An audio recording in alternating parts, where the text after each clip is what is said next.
റംസാൻ വ്രതം തുടങ്ങുന്നതിന് തൊട്ടുമുൻപ് കശാപ്പിനുള്ള കാലുവിൽപ്പന നിയന്ത്രണം കൊണ്ടുവന്ന കേന്ദ്ര സർക്കാർ നടപടി യാദൃച്ഛികമല്ലെന്നും കരുതക്കൂട്ടിയുള്ളതാണെന്നും മന്ത്രി കെ ടി ജലീൽ. അറവുശാലകളുടെ ശോച്യാവസ്ഥയുടെ പേരിൽ മാടുകളെ ഇറക്കുന്നത് നിരോധിച്ചവർ ആടിനെ ഇറക്കുന്നത് നിരോധിക്കാത്തത് അവർ കഴിക്കുന്ന ഭക്ഷണമായതുകൊണ്ടാണോ എന്ന് സംശയിക്കണം. കേന്ദ്ര നടപടിയെ ചെറുക്കാൻ ഏതറ്റം വരെയും സംസ്ഥാന സർക്കാർ പോകുമെന്നും മന്ത്രി പറഞ്ഞു. സ്ലോട്ടർ ഹൌസസിന്റെ ശോച്യമായിട്ടുള്ള അവസ്ഥയാണ് ഇത്തരമൊരു നിയമത്തിന് കേന്ദ്രത്തെ പ്രേരിപ്പിച്ചത് എന്നാണ് ബന്ധപ്പെട്ടവർ നൽകുന്ന വ്യാഖ്യാനം.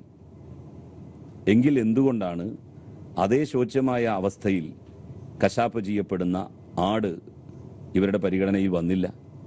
അപ്പോൾ ഒരു കാര്യം വ്യക്തമാണ്, ആടും കോഴിയും ഈ നിരോധനം കൊണ്ടുവന്നവർ യഥേഷ്ടം ഉപയോഗിക്കുന്നു. ഒട്ടകം എങ്ങനെയാണ് ഇതിന്റെ പരിധിയിൽ വന്നത് എന്നാണ് എനിക്ക് മനസ്സിലാക്കാൻ കഴിയാത്തത്.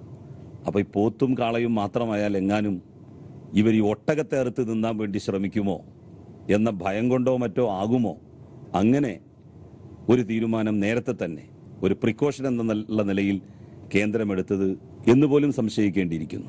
ഈ ഉത്തരവ് കേന്ദ്ര സർക്കാർ കൊണ്ടുവന്ന ദിവസം വളരെ പ്രധാനമാണ്. റംസാൻ തുടങ്ങുന്നതിന്റെ തൊട്ട് തലേ ദിവസം. മുസ്ലിങ്ങളെ സംബന്ധിച്ചിടത്തോളം റംസാനിൽ മാംസാഹാരം വളരെ പ്രധാനപ്പെട്ടതാണ്. ഇങ്ങനെ ഒരു ദിവസം അതിന് തെരഞ്ഞെടുത്തത് യാദൃശ്ചികമാണ് എന്ന് ഞാൻ കരുതുന്നില്ല. അത് എന്തൊക്കെയോ വിചാരിച്ച് ഉറച്ച് അങ്ങനെ ഒരു ദിവസം തീരുമാനിച്ചത് തന്നെയാകാനാണ് സാധ്യത. ഏതായാലും ഇതിനെ ഏതറ്റം വരെ പോയി നിയമപരമായിട്ട് നേരിടണമോ ആ അറ്റം വരെ പോകാൻ കേരള സർക്കാർ ഒരുക്കമാണ്.